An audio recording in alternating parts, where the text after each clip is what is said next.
Oi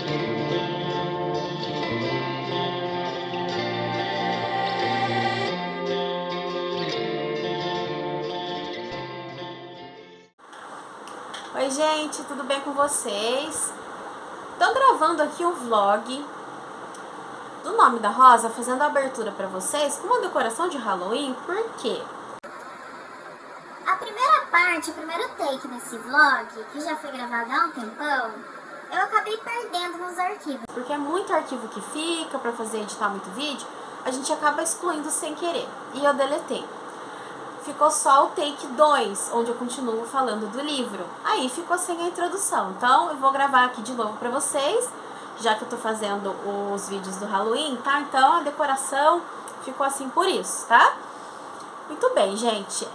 Fazendo aqui a introdução novamente pra vocês, eu comecei a ler, né, O Nome da Rosa, do Umberto Eco, escritor erudito italiano, junto com a Cris. E aí que a gente lê um pouco, né, nesse momento agora a gente conseguiu ler um pouco, teve que pausar por causa das leituras de Halloween, tá bom? Mas eu vim aqui fazer uma introdução importante pra vocês aqui pro entendimento. Fica mais fácil fazer em diário de leitura, assim eu não vou me perdendo tanto e consigo contar tudo pra vocês. A ideia é eu fazer um vídeo, um vlog completo, com spoiler até o final. Tá? Vou falar tudo pra vocês. Aí no momento dos spoilers, no final, eu sinalizo pra quem quiser ler o livro, tá bom? Muito bem, gente. Resolvi então encarar esse desafio. Do que se trata O Nome da Rosa? Do que é esse livro? E é um baita de um calhamaço, né? Primeira coisa, vamos falar da edição pra vocês, gente. Essa daqui é da editora Record, capa dura, com essa capa lindíssima. Temos também uma edição de brochura, que é uma capa muito bonita. E eu acho que os dois têm o preço bem parecido, não tem muita diferença não, tá bom? E aí é uma edição, é a única edição que tem as traduções em latim. Então se você tá pensando em comprar o livro, eu recomendo sim, gente. Porque são muitos trechos em latim e aqui ao final do livro a gente tem a tradução, tá? Algumas coisas são só algumas frases, outros são até que uns parágrafos grandes, sabe? Então a gente não sabe se vai ter ligação direta com a história ou se não, se é só uma frase, uma reflexão, um pensamento ali que o autor quis colocar. A gente também não sabe por que ele fez assim, né? Eu comento no próximo take que algumas pessoas falam que a intenção dele era que a gente não entendesse mesmo ali, mas fizeram essa edição com a tradução. E aí o que se trata esse livro, né? Algumas pessoas falam que é um livro policial medieval, de investigação medieval. De fato, ele é, mas ele não é só isso. Ele é um livro que tem muita teoria medieval, vai falar sobre teologia, filosofia, semiótica, vai falar sobre muita coisa. Muitas das coisas que eu não tenho conhecimento, a gente também não tem. Então ele vai ficar desafiador em relação a isso. Mas aqui as conversas de filosofia são muito interessantes. A parte da investigação, ela como se funcionasse como um alívio pra gente, pra não ficar tão denso assim. Mas, beleza, então ele é um livro que tem tudo isso. Antes de eu entrar aqui do que realmente, sobre o que é a história, é preciso entender a questão do manuscrito, a teoria do manuscrito, que é onde começa o livro e que pode confundir muitas pessoas. Muita gente não entende o que é isso. Aqui o livro vai começar com o autor contando pra gente ali, narrando pra gente, que em meados de 1300 existia um manuscrito em 1300, né? Ele foi escrito nessa época. E aqui o narrador nos conta que ele é encontrado no século XVIII, já publicado por uma editora da época. E agora ele está sendo reescrito no século XX, em 1980. Será que deu para entender? Meio confuso.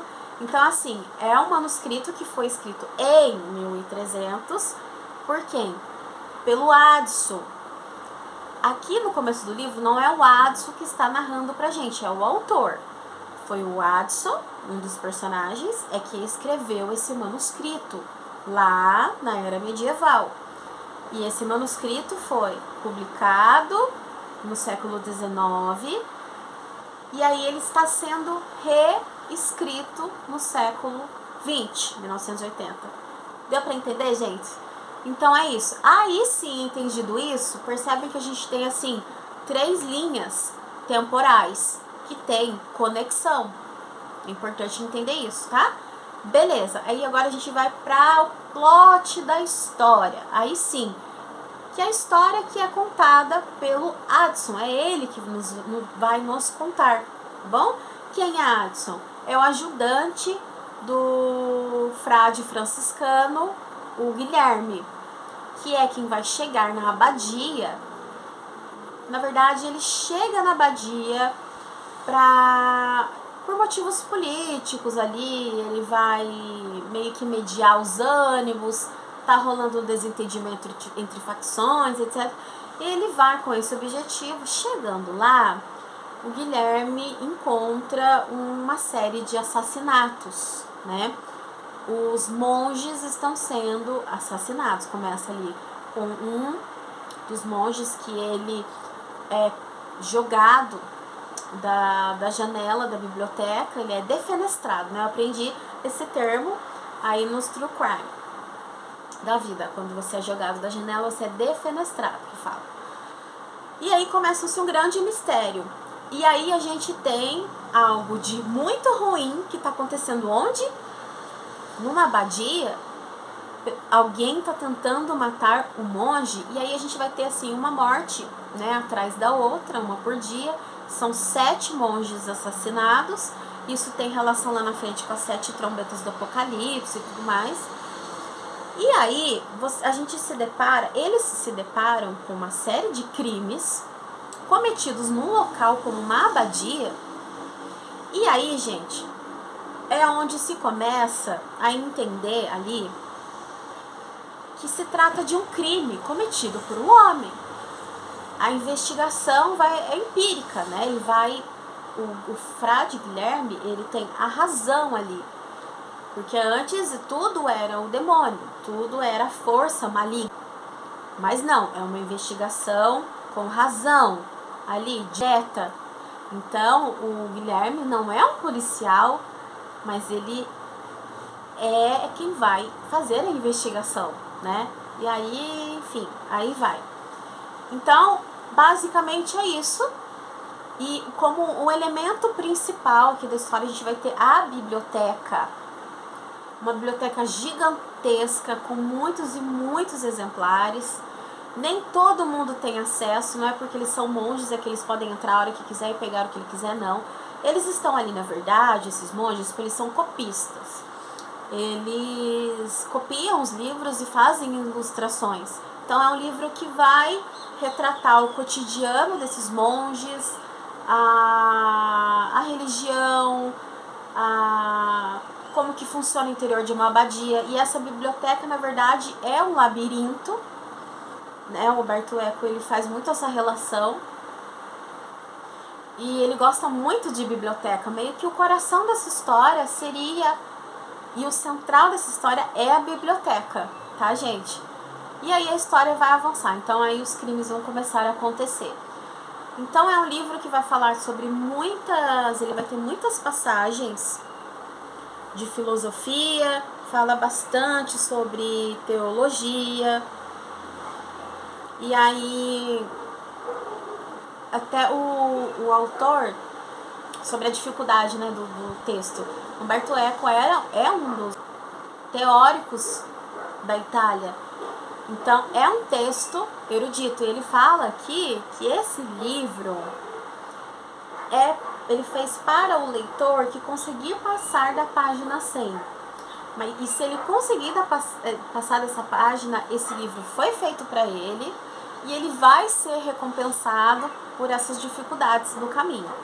Então, aguenta firme, passa da página 100 que você vai ser recompensado, né? Você vai gostar dessa parte de investigação, é uma aula sobre investigação aqui. Tudo fica bem encaixadinho.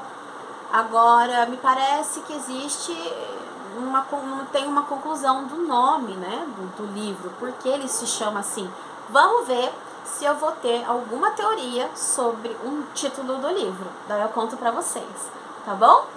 Mas, onde neste momento exatamente eu estou? Meados da página 100. Aí eu falo um pouquinho mais no take 2 pra vocês, tá bom? Então agora eu vou dar uma pausa e pra gente continuar no Halloween. Aí eu volto mais pra frente, tá bom, gente? Tchau, tchau. Espero que vocês tenham entendido o que eu quis passar, porque até eu mesmo me confundo às vezes, viu, gente? É um pouco desafiador esse livro sim, tá? Até depois, gente. Tchau, tchau.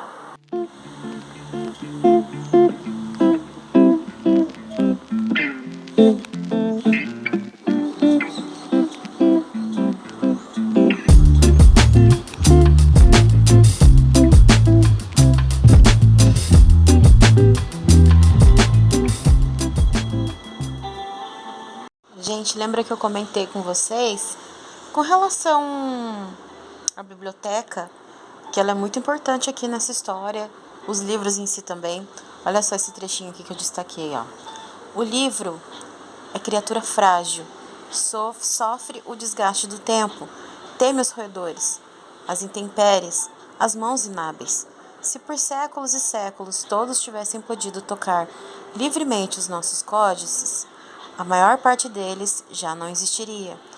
O bibliotecário, portanto, defende-os não só dos homens, mas também da natureza, e dedica a vida a essa guerra contra as forças do esquecimento, inimigo da verdade.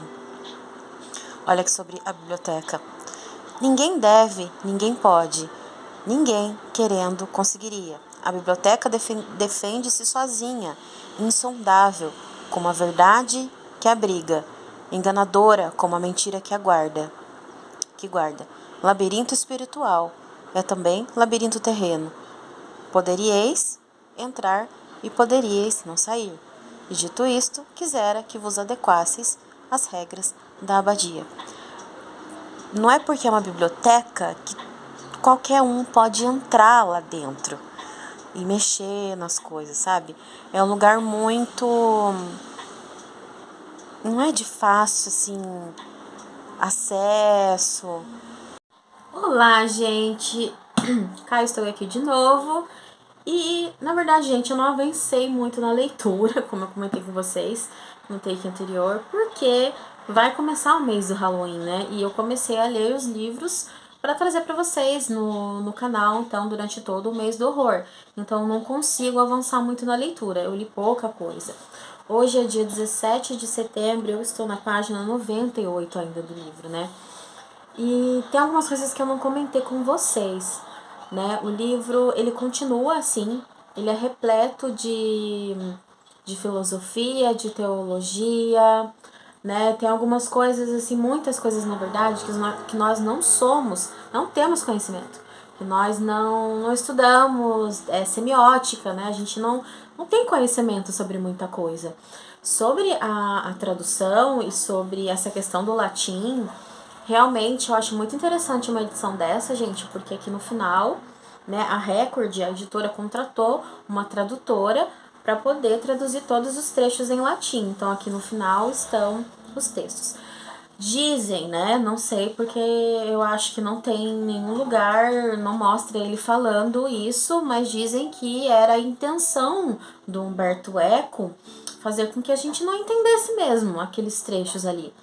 Mas assim, bate a curiosidade, né? Porque a gente quer saber se tem a ver ali com a história, o que significam esses trechos.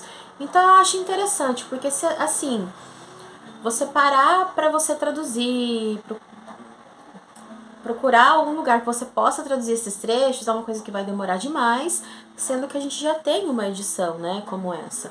A menos que você já tenha uma edição aí na sua casa, mas na dúvida eu recomendo essa, tá, gente? Eu não me lembro se no começo, eu até falei pra vocês, né, que quem narrava a história é o Adson, né, gente, que conta aqui pra gente então, e o que aconteceu.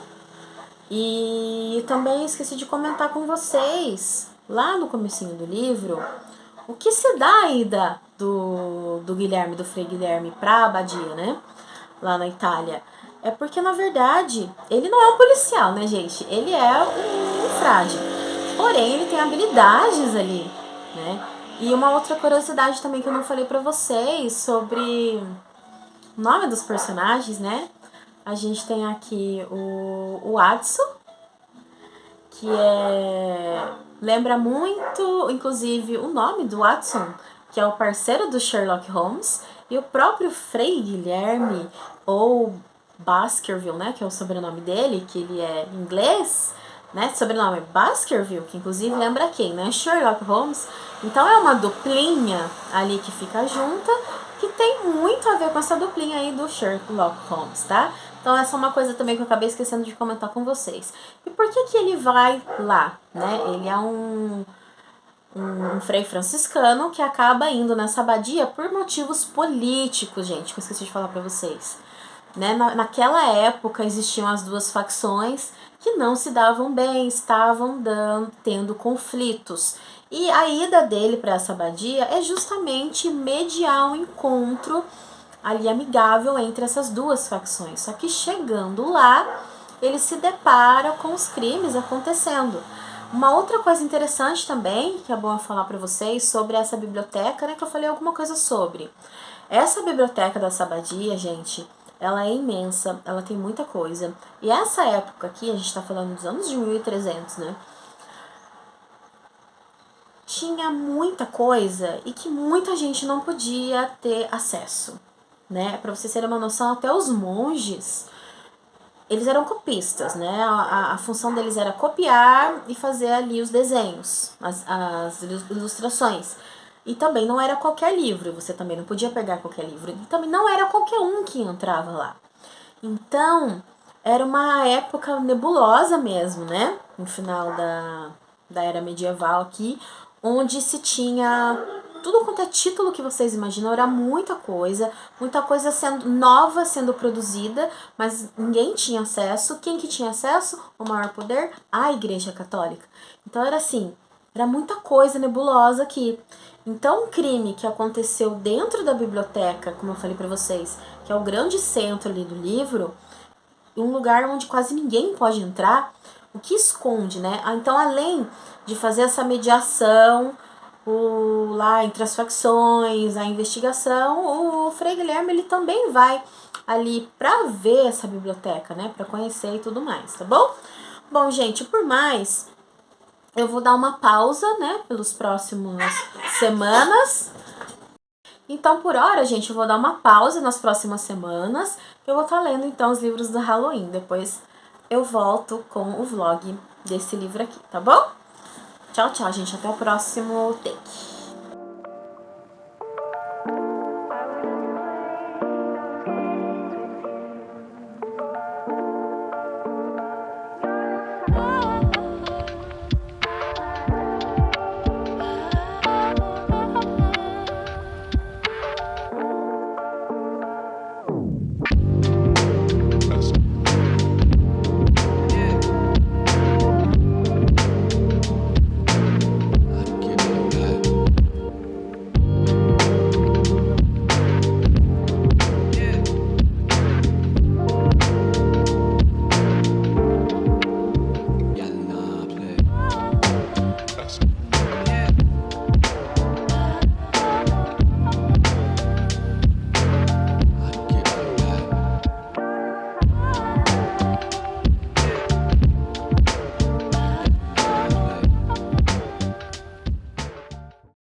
Oi, gente, dando continuidade aqui no vlog e na leitura aqui pra vocês.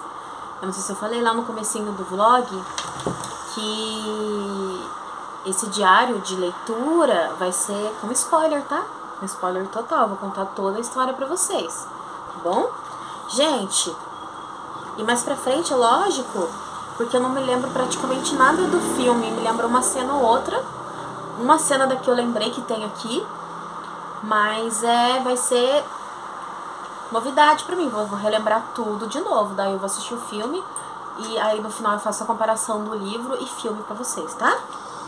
Então, gente, hoje é dia 4 de novembro, segunda-feira, e eu parei na página 223. Depois desse take, eu vou dar uma boa avançada no livro, aí eu retorno, tá? Até agora, então, eu queria comentar algumas coisinhas com vocês.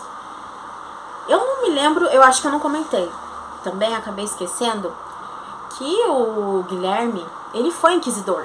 Então, ele tá ali tentando resolver os crimes, porque já apareceu um segundo corpo, vou comentar aqui com vocês, e ele ainda não conseguiu descobrir nada. Então, ele meio que tá se sentindo, né, ele tá se cobrando, porque até agora nada, e ele foi inquisidor, mas o Guilherme não usa como instrumento, né, a tortura. Não é assim que ele fazia, né, ele não gosta.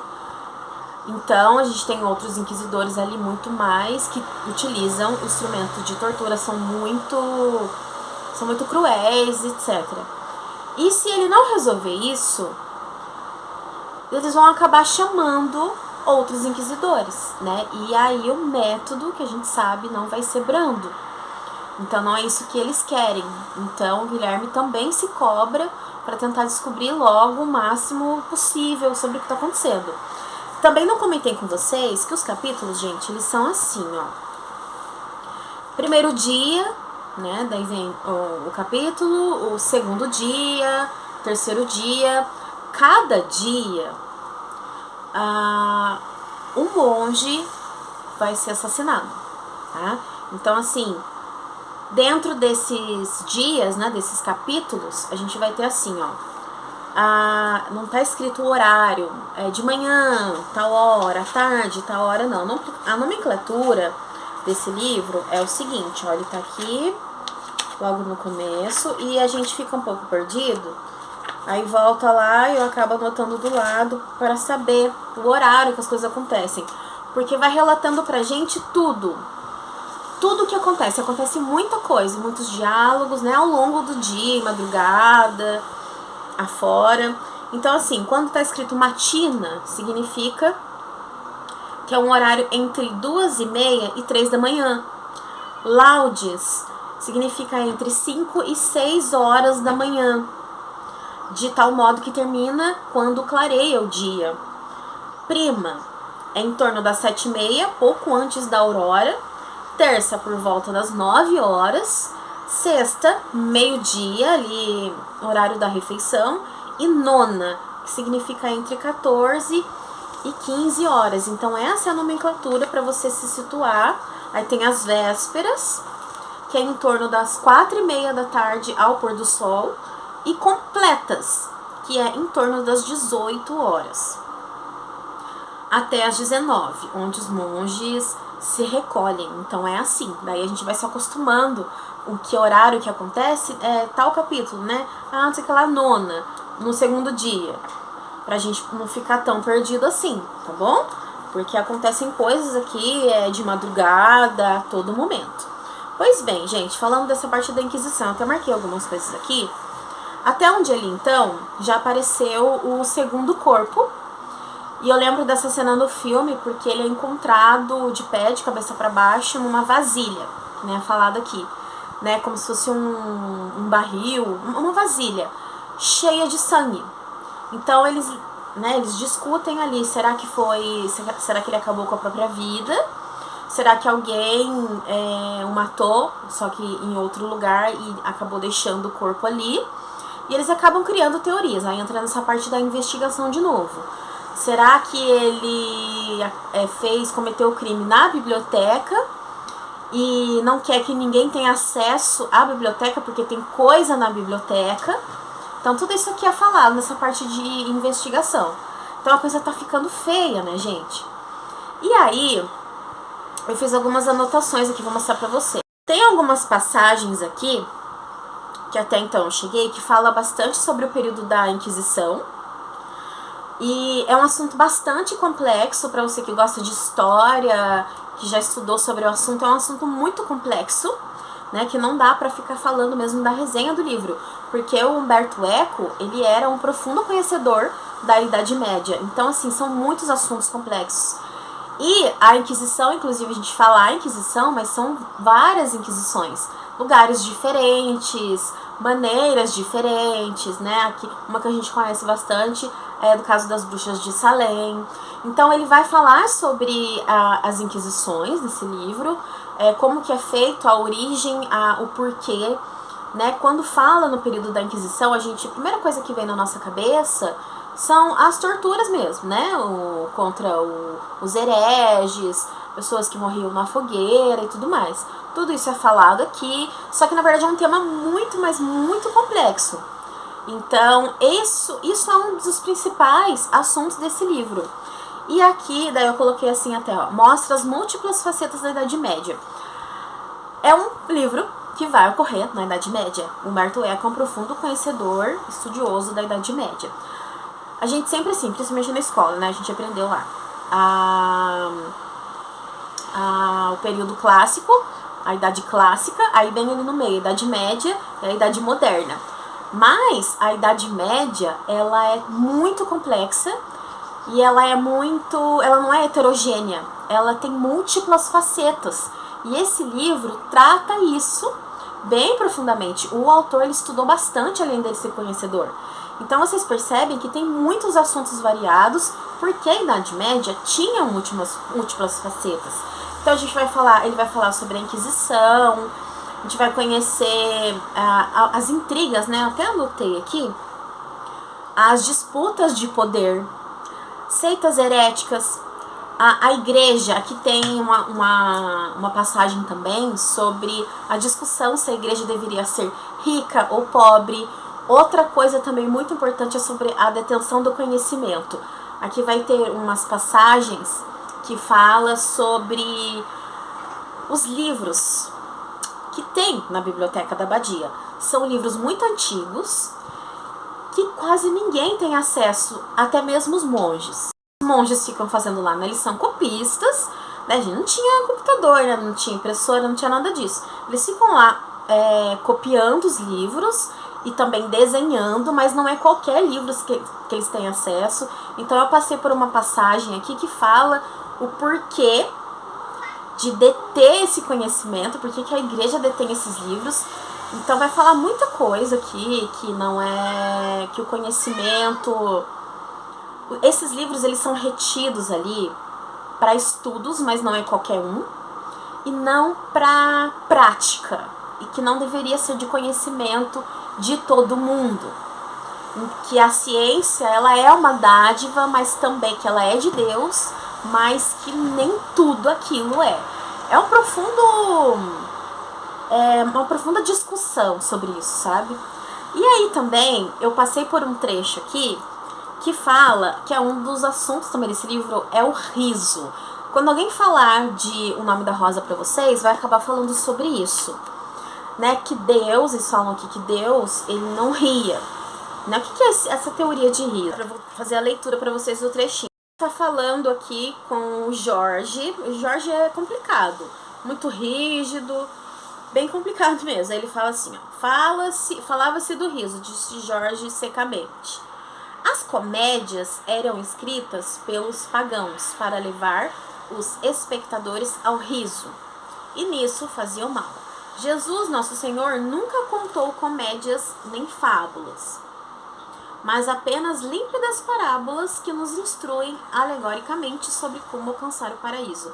E assim seja. Os monges, eles não deveriam rir.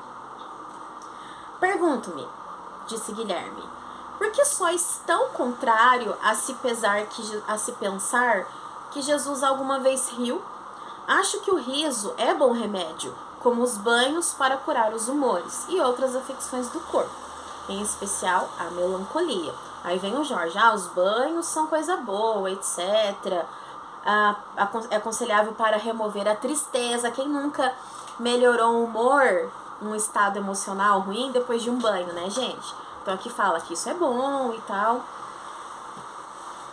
Os banhos restituem o equilíbrio dos humores, o riso sacode o corpo, deforma os traços fisionômicos, olha lá o Jorge, gente, e torna o homem semelhante ao macaco.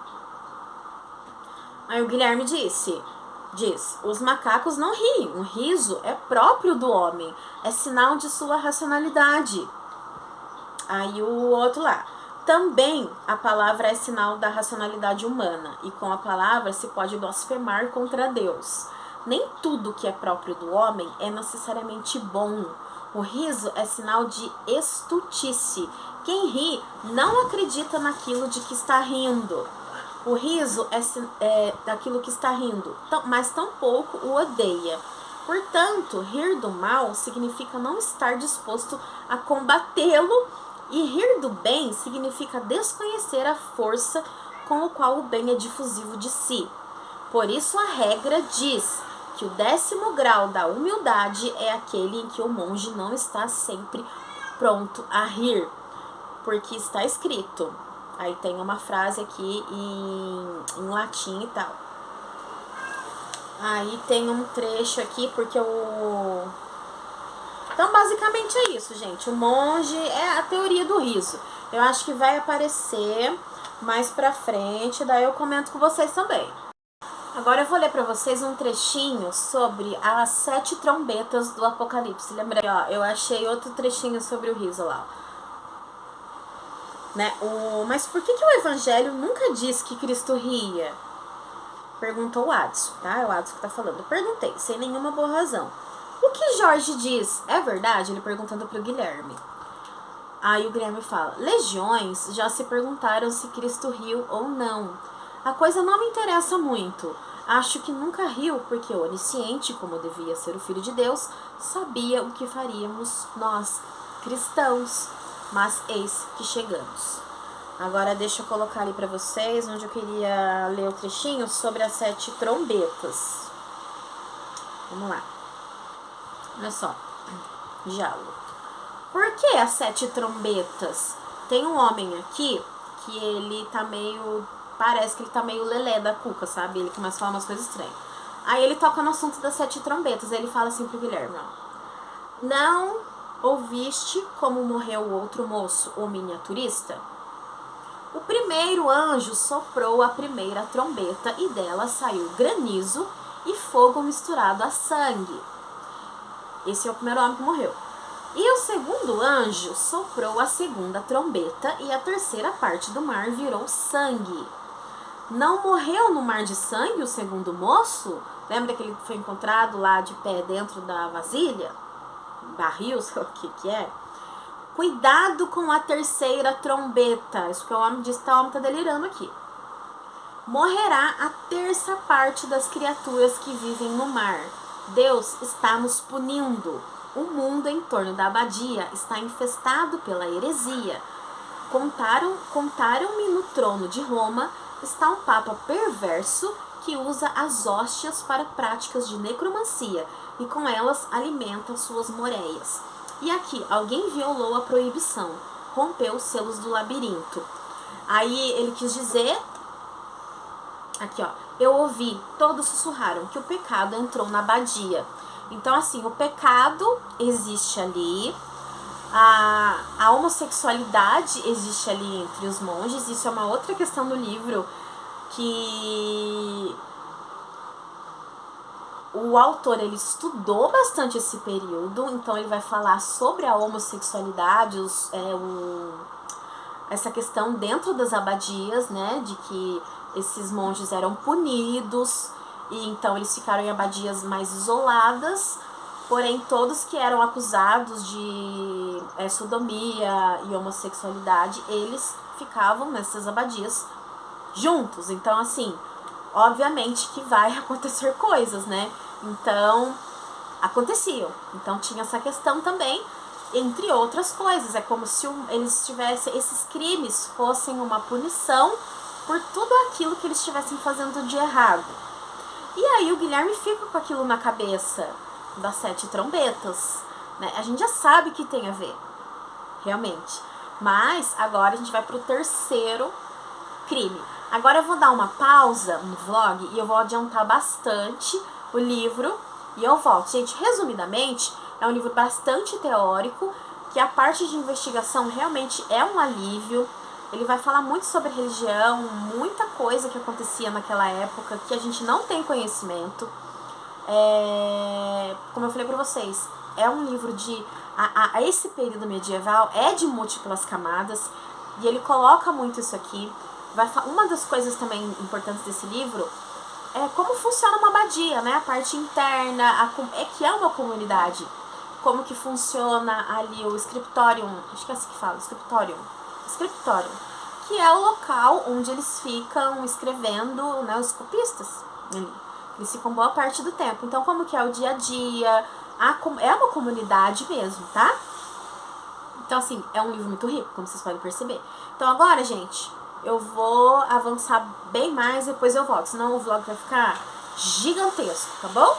Mas eu vou contando titim pra vocês o que eu vou entendendo, tá bom? Até o próximo take, então. Tchau, tchau.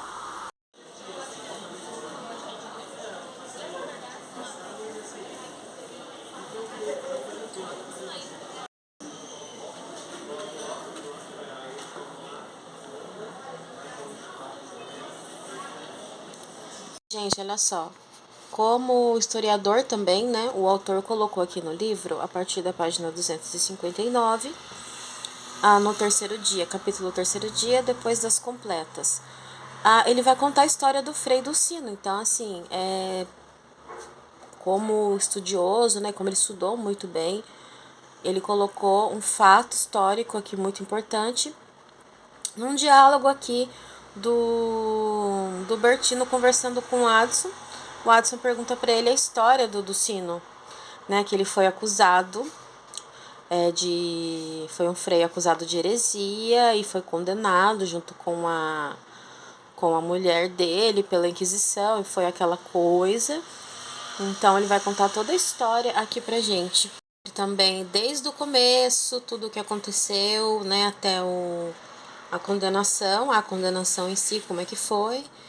E vai mencionar aqui sobre o que aconteceu, o que acontecia com os religiosos que faziam parte da seita do Sino, né? Então, essa daqui é uma das partes históricas, fatos que realmente aconteceram no livro. Então, gente, o Berengário, avançando aqui na leitura, o Berengário tinha sumido, né? E ninguém sabia onde ele estava, ninguém sabia dizer nada, sumiu. E ele foi encontrado, então ele foi o terceiro monge a ser encontrado morto. Ele foi encontrado dentro da banheira, e aí, né, se especula se ele foi deixado lá, né, se alguém matou e o deixou lá, ou se ele acabou com a própria vida. Para mim, na minha opinião, é a partir de agora. Eu avancei mais o livro, tá, gente? Só queria voltar aqui um pouquinho com vocês. A partir desse momento, para mim, é que a investigação realmente vai tomar forma. Porque não existe, assim... será que eles acabaram com a própria vida? Ainda existem muitas dúvidas. Não, né? Alguém realmente está fazendo isso. E toma forma por quê? Porque agora o Guilherme, analisando o terceiro corpo do Berengário, ele percebeu manchas pretas nos dedos e depois, analisando melhor, manchas pretas na língua. E são bem nos dedos, polegar, indicador e o dedo médio. Sabe naquele movimento que faz, né? E isso é um mistério ali, né? O que seria isso? Que tinta, espécie de tinta que é essa? Que tipo de veneno seria? Mas que entra pela pele ou não? Então é bem assim, sabe quando a gente vai virar a folha de um livro? Exatamente assim. Então ele já analisou nos outros corpos que também tem essa mesma tinta e lá na frente que também estava na língua. Então teve bastante ainda conversa sobre filosofia. Teve um capítulo aqui que o que o Adson, ele peca, né? E ele conta pro Guilherme também sobre isso, reflete sobre isso, sobre amor. Avançada aqui no livro, eu tô na página 428, só queria fazer um comentário, né? Oi, Kenshin, já vou. O Adson, ele confessa, né, para Guilherme que ele pecou, os sentimentos dele para com uma mulher ali nas redondezas. E esse livro ele vai falar muito também sobre a punição, né, pelos inquisidores, pela punição contra os hereges, tudo aquilo que ia contra a igreja, né, as pessoas eram consideradas hereges e eram duramente e horrivelmente punidas. E vai falar aqui também ele fala bastante de como que as mulheres eram consideradas como criaturas demoníacas e tudo mais. Fala bastante sobre isso também. E ele conversando com o Guilherme, né, é uma mulher que é uma prostituta. E ele entende que, assim, na verdade, a mulher, ela se relacionou com ele por escolha, porque ela quis. Então, geralmente, elas pedem alimento em troca, um pedaço de carne, né? E ela não pediu nada. E ali ele vai falar sobre como ele gostou dela, né? Vai falar sobre amor e tudo mais. Mas ele tem um propósito e ele só deseja o bem pra essa mulher, sabe assim? Eu me lembro que no filme tem... É bem resumido, mas muito bem resumido no filme. Mas aqui no livro, logicamente, tá bem mais completinho, né? Essa passagem. O trechinho que eu tinha marcado, que eu queria mostrar pra vocês falando sobre a biblioteca. A biblioteca, assim, é um lugar, como eu sempre venho falando ao longo do vlog pra vocês. Deixa eu ver se é esse. Não. E que a igreja, ela tinha todo o poder ali, mantinha todo o poder, né, para ela e da biblioteca, porque a biblioteca significava um perigo, porque ali tinham informações diferentes do que se era pregado pela igreja. E qualquer coisa que é diferente daquilo, é considerado demoníaco, né? Não é de Deus, não é de fé. Então, os livros ficam ali presos, né? E o Guilherme, ele já sabe que tem a ver. E o Guilherme já sabe. Eu perdi o trecho. Gente, eu não tô aparecendo no vídeo, tá? Porque eu não... Estou muito cansada. Depois eu apareço no vídeo pra finalizar. O Guilherme sabe que essa tinta tem a ver com um livro que é desaparecido, que é o livro do Aristóteles, que vai falar do quê?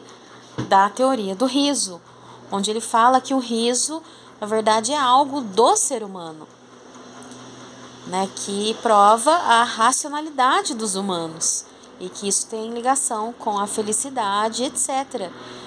E até então, para a igreja, não, o riso é algo contra a Deus, contra a fé, e que o riso causa, ele não deixa que o homem tenha temor a Deus, sabe? Então o Jorge, ele defende muito isso. E aí o Guilherme já sabe que esse livro tem a ver com as mortes. Comentei com vocês, gente, a biblioteca, que é um verdadeiro labirinto aqui, é o coração desse livro.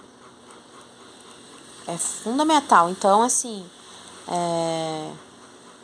esse livro, né, desaparecido, que o Jorge diz que nunca existiu, que não sei o que, sim, existe, está desaparecido. É do Aristóteles, com essa teoria. Então, a teoria do riso é um dos principais temas trabalhados aqui no livro. Eu perdi o trechinho, gente, que eu queria mostrar pra vocês, falando sobre a biblioteca, mas basicamente é isso, né? A igreja que detém todo o conhecimento ali, porque tudo que difere dos pensamentos dela é de má fé e é contra Deus, e as pessoas são consideradas hereges ali, são brutalmente assassinadas, né?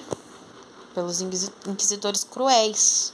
Tem uma conversa aqui também, que o Adson tá conversando com o Guilherme, e ele fala que ele foi inquisidor, mas que ele tinha como método, maneira de pensar, como um guia e não como punição. Ele nunca foi assim, sabe? Ele não concorda. E aí ele viu como que era, e se você discorda de alguma coisa, ou se você tenta defender os hereges ou alguém que está sendo acusado de heresia, você também é acusado de heresia e você também é punido. As chances de você ir pra fogueira são muito grandes. Gente, estamos aqui então finalizando esse diário de leitura, porque eu terminei de ler o livro e eu tô assim, né? Fiquei pensando bastante no livro ao longo da leitura, e quando eu terminei, foi um plot twist ali que eu não esperava.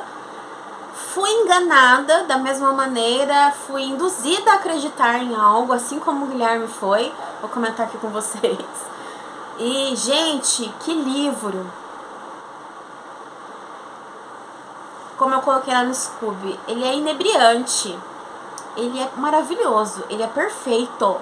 Ele é perfeito. Bom, lembra que eu comentei com vocês lá no começo que as 100 primeiras páginas do livro realmente é complicada, né? Aqui no final do livro tem um pós-escrito do Humberto Eco, onde ele fala sobre o nome, né? O título, tudo mais. Ele fala algumas coisas e ele fala realmente que ele dá uma entrevista que ele fala que os editores queriam que ele cortasse, diminuísse, reduzisse as 100 primeiras páginas, porque estava muito difícil, estava muito erudito, e as pessoas não iam ler, não iam entender. Ele falou que ele não ia fazer isso, porque ele escreveu o livro para quem conseguisse passar das 100 primeiras páginas, tá? Então era para esse tipo de leitor que ele queria, então não interessava para ele reduzir não, e ele não reduziu. Então ficou aqui. Então, realmente é meio desafiador, mas você vai se acostumando ali. Enfim, gente, é uma curiosidade, né? E porque realmente você é recompensado, porque é um livro incrível, incrível, incrível, incrível. E eu já assisti o filme, depois eu comento com vocês, tá bom? Deixa eu me lembrar aqui onde que eu parei com vocês, né? Fui avançando ali nos crimes, eu acho que foi o último crime. Foi do homem que foi encontrado na banheira, né? A partir daí, muita coisa vai acontecer. Pra mim, o livro vai tomar forma, a investigação toma forma a partir daí.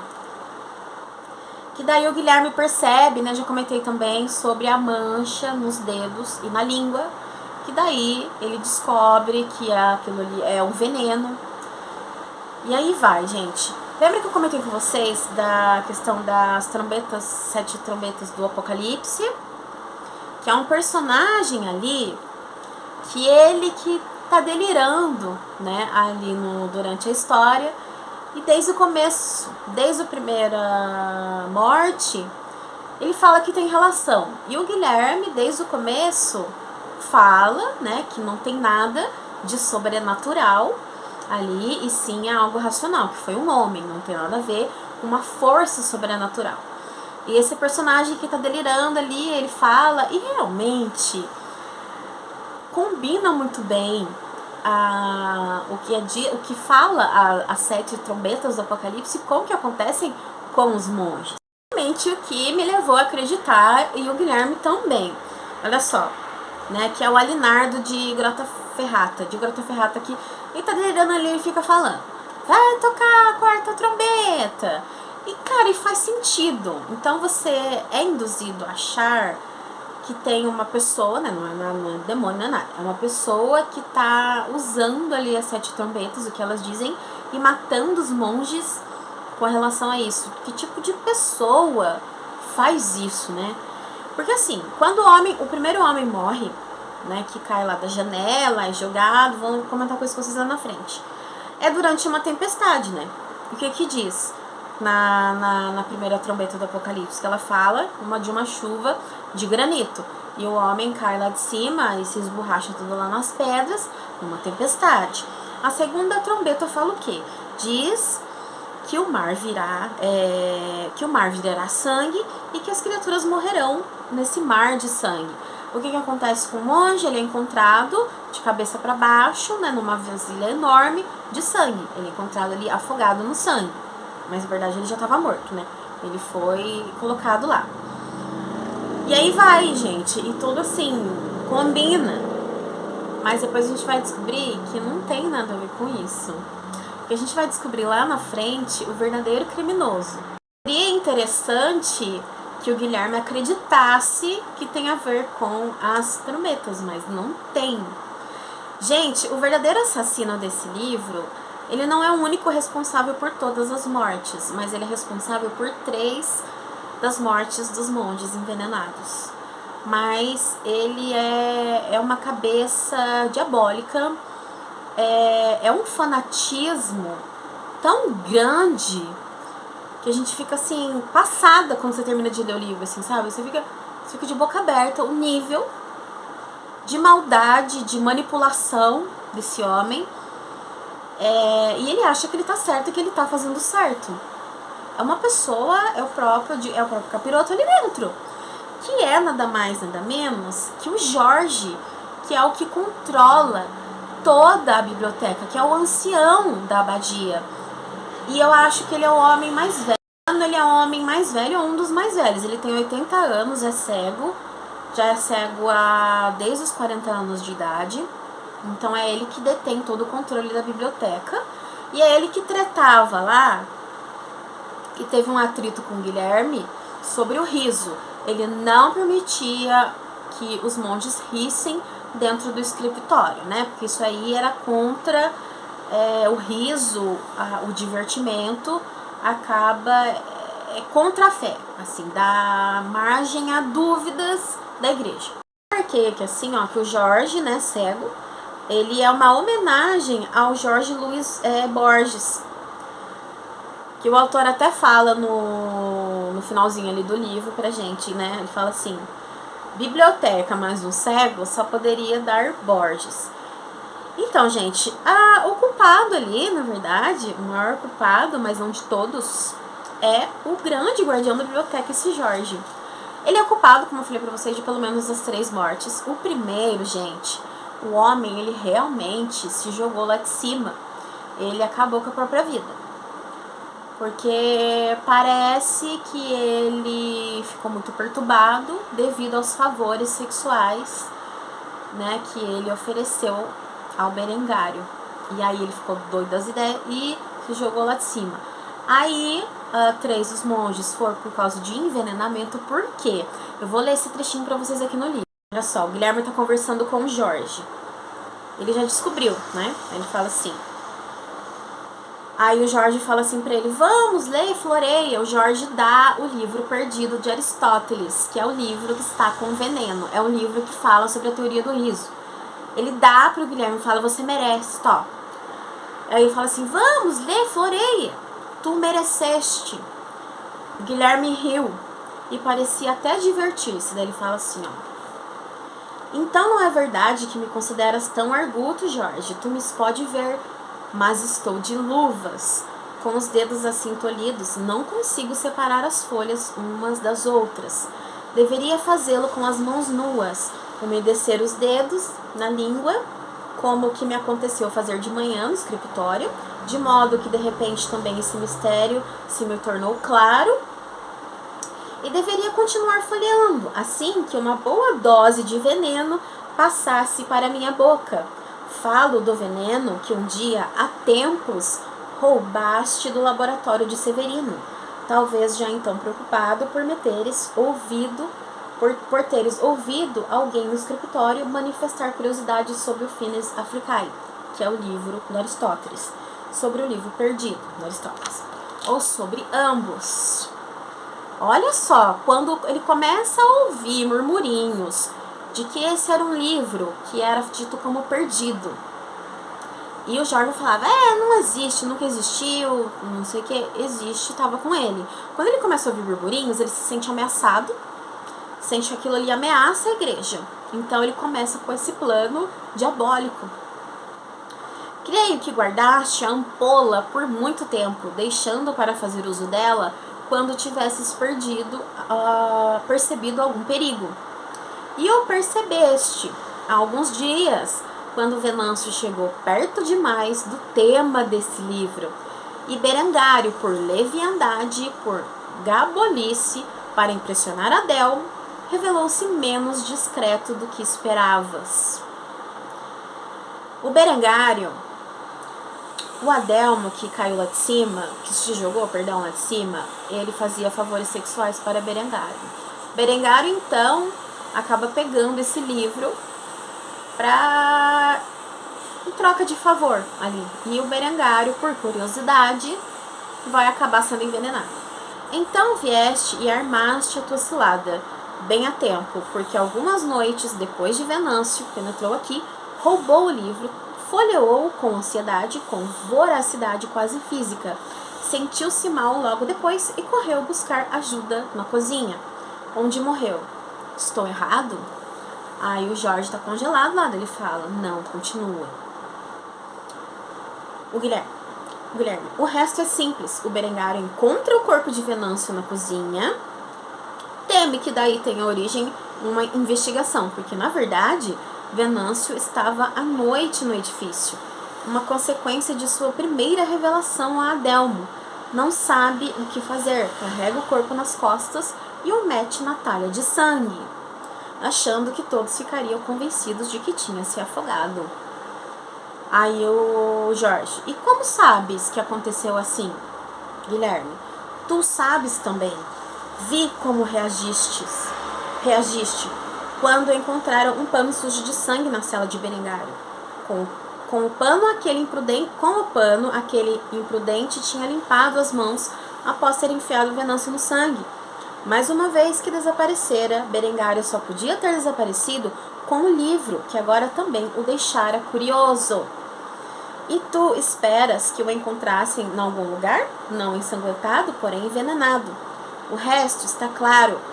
Severino encontrou o livro, porque Berengário tinha ido antes ao hospital para lê-lo ao abrigo de olhos indiscretos. Malaquias mata Severino, instigado por ti, e morre quando volta para cá, querendo saber o que havia de tão proibido no objeto que o fizera tornar-se assassino. Eis que temos uma explicação para todos os cadáveres.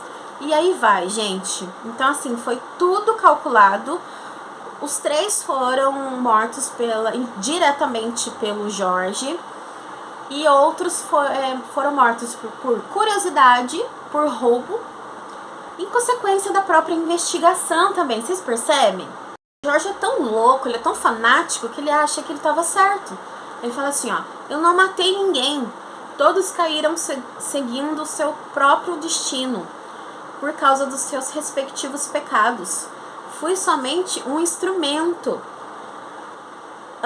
Daí o Guilherme, quem disseste que Judas também tinha sido um instrumento? Isso não impediu sua danação. O Jorge, aceito o risco da danação. O Senhor me absorverá, porque sabe que agi para a sua glória. Meu dever era proteger a biblioteca. Misericórdia, gente, misericórdia. Vai aparecer aqui também o Bernardo, que é o inquisidor que vai chegar na abadia. Gente do céu, esse homem, ele é cruel. Ele é um dos que usam tortura, né? É o que eles não queriam, que o Guilherme não queria que esse homem chegasse lá, porque ele já tem um atrito, ele já tem um desafeto com o Bernardo. E, enfim. E o Guilherme tem que tomar cuidado, porque senão, de novo, ele tem um passado ali. De novo, se ele for acusado de heresia, ele não vai escapar, ele vai pra fogueira. E esse homem dá pressão alta na gente, ele é muito cruel, é horrível. Esse livro vai falar também, gente, sobre a hipocrisia da igreja, né, sobre como eles exploram sexualmente as pessoas, as moças, em troca de alimento, né? Então, assim, ai, gente, só por Deus. Enfim, aí, gente, o desfecho a gente vai saber então, né, que foi o Jorge, mas não responsável por todas as mortes diretamente. E aí, o final da história, gente, é uma história muito antiga, né? Então, como vai ter spoiler, a abadia acaba pegando fogo. Mas o Guilherme e o Watson, eles conseguem salvar alguns livros, né? Então, assim, tudo vira cinzas. Anos depois, o Watson acaba se separando do Guilherme, ele vai seguir seu destino, né? E ele volta e tudo ali é em ruínas, é só cinza, não resta mais nada. E aí, fim da história, gente. É uma história... A investigação, ela é tão incrível, é tudo tão perfeito, tão incrível, né? O Guilherme, ele se julga muito, ele fica um pouco abalado, ele tem o seu ego ferido, porque ele acaba descobrindo tudo pelas premissas erradas, né? Ele foi muito na ideia do doidinho lá, que eu esqueci o nome dele, que ele acabou seguindo uma linha de investigação por causa das trombetas, e não era, e isso foi uma coincidência, né? E o Jorge acabou se aproveitando disso, e eu também acreditei. Então ele conseguiu descobrir, mas pelas premissas erradas. Aí o Watson fala pra ele, não, você descobriu sim, mas que tal, enfim. Mas acaba conversando ali com ele, né, enfim. E aí, gente do céu, quando eu terminei esse livro, eu fiquei assim, passada, sabe? Eu fiquei pensando muito nele, muito na história. E aí, gente, não tem muito mais o que eu falar pra vocês, assim. O desfecho é esse. É um livro, pra vocês terem uma ideia, pra quem já assistiu o filme, é um filme muito bom, mas não tem nem 1% do que tem ali, porque realmente é uma adaptação, né? Segundo as críticas, os resenhistas da época, eles não gostaram do filme, porque disseram que ele ficou muito preso à investigação, isso limitava muito a história. Mas o próprio autor, o próprio autor não, porque o autor dele não existe, pelo menos não achei, nenhum comentário do autor sobre o filme, o que ele achou não, então eu não sei, tá? Mas outros resenhistas disseram que se tratava de uma adaptação impossível, né, de retratar tudo o que tem no livro, porque ele tem muita filosofia, muita mesmo. Então, condensá-lo a tal ponto é impossível. Então, eu acho que é um bom livro, mas realmente ele foca mesmo no crime. Então, se vocês querem se aprofundar em filosofia, vocês precisam ler, tá bom? Não é um livro fácil, gente, realmente ele não é, tá bom? Não, eu poderia dizer aqui pra vocês, começa, é fácil, já que vocês se acostumam, não é, ele é sim desafiador, mas ele é impressionante, esse livro, ele é impressionante. Eu acho que foi o melhor livro que eu já li na minha vida até hoje, tá? É de um nível isso aqui impressionante. Queria comentar alguma coisa com vocês que eu marquei aqui, só para poder finalizar esse diário de leitura, que já tá gigantesco, né? Aqui, então, no pós-escrito, ele fala aqui sobre a escolha do nome do livro. Ele queria que se chamasse, no começo, Abadia do Crime, mas ele pensou assim, não, porque daí vai se limitar muito ao crime de investigação. E o nome da Rosa não é só um livro sobre isso. Daí depois ele pensou, Atsu de Melk, mas ele pensou assim, também não, porque o Atsu é meio óbvio, né? O Atsu já vai narrar a história pra gente. Aí veio o nome da Rosa, que é outra coisa também muito comentada entre as pessoas, o porquê do nome. Humberto Eco nunca deixou claro, é assim por causa disso. Ele fala assim, a ideia de o nome da Rosa surgiu quase por acaso, e gostei dela porque a Rosa é uma figura simbólica tão densa de significados que quase não tem mais nenhum. Ele diz assim, que um título deve confundir as ideias e não enquadrá-las. Então, gente, não tem, ao meu entendimento, pode ter várias teorias do que significa esse nome, mas não era a intenção do autor definir um porquê, tá bom? Vai de cada pessoa. Gente, finalizando aqui então o diário de leitura, espero que vocês tenham gostado do vídeo. Eu tenha sido clara, tá bom? nos acontecimentos, mas é um livro espetacular. Gente, é o melhor livro que eu já li até hoje, juro, sabe? O filme, maravilhoso também, tá bom? Ele tem a atuação, né, do Sean Connery, magistral, aquela ambientação. É uma história também para quem gosta de frio, de inverno, cai neve durante a história toda, tipo, porque tem neve, tem investigação. Vocês estão vendo?